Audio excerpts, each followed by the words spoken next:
牌閃亂，確保公平。睇到牌，全程無破綻，預知結果。唔好話我哋馬後炮，先講結果，接落開莊。哇！莊最大牌9點，白把開下。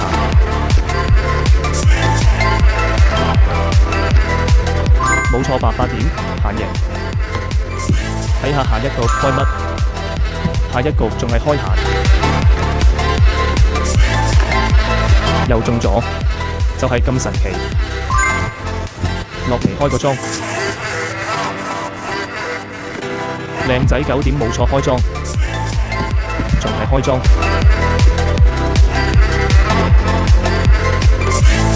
莊贏又到咗，無論點樣發都知道走勢。